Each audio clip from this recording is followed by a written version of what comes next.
Hello everyone, my name is Amin Shahinpur and I'm from Iran. Today I want to tell you some really interesting contents in the field of marketing with the source of the University of Oxford. So, let's go.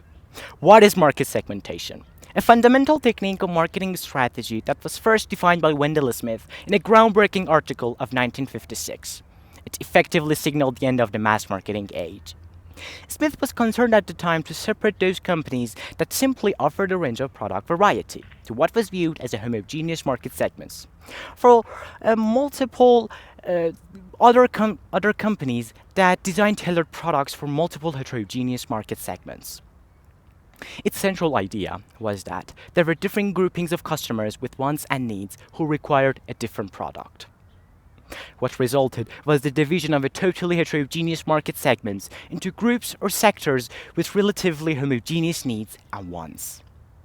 Good marketing from then until the present day would rely on increasingly sophisticated segmentation of markets and gradually weakening the entire concept of mass marketing.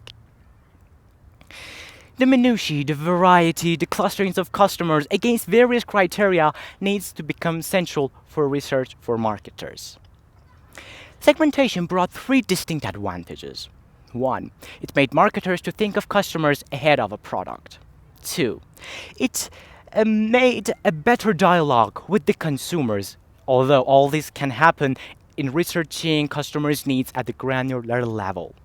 And 3. It opened up all sorts of new market segments that were previously unexplored by the mass marketers, either though looking to serve the producer's interest.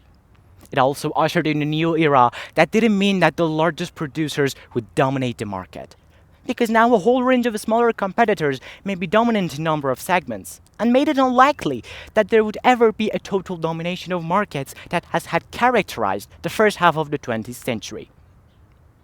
The first stage of segmentation is to establish criteria for segmenting the market, then to divide the heterogeneous market segments into relevant clustered subgroups.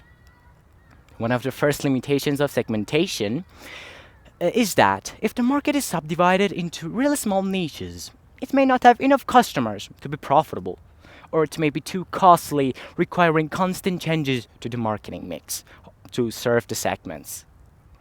Market research must be measurable, and detailed information on customer characteristics must be obtainable cost effectively so that the market researcher could size the segment.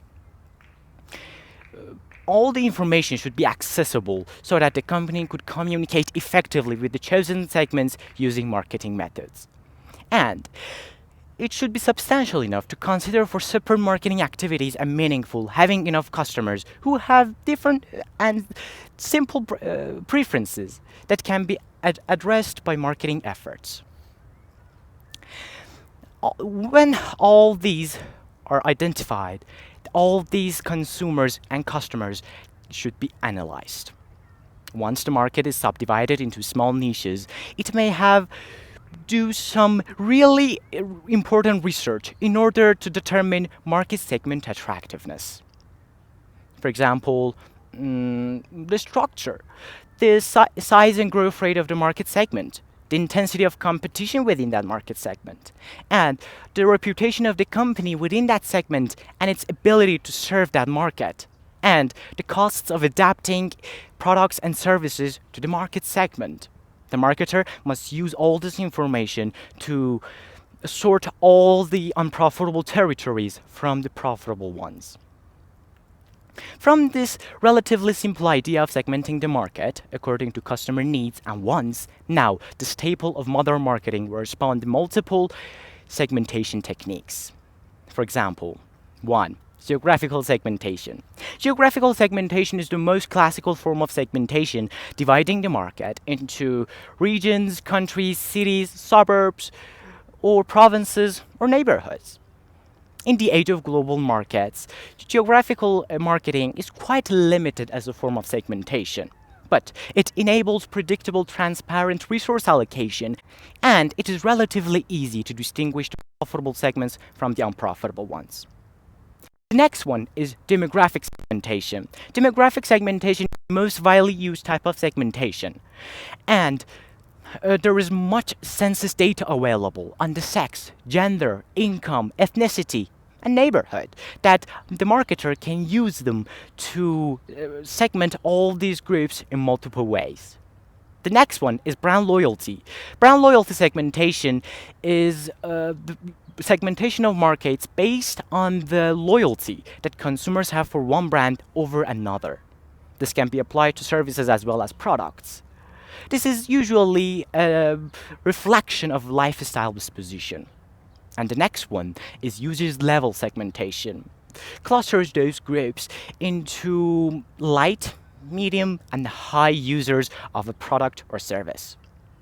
The next one is product segmentation. Product segmentation defines the market by different types of customers who prefer a different product attribute. The next one is lifestyle segmentation. It's the grouping of people around how they spend their disposable income on their leisure and personal taste. Benefit segmentation is a segmentation of customers based on the customers who prefer a similar type of a benefit. For example, some people prefer high quality and luxury. Others prefer low prices and simple functionality.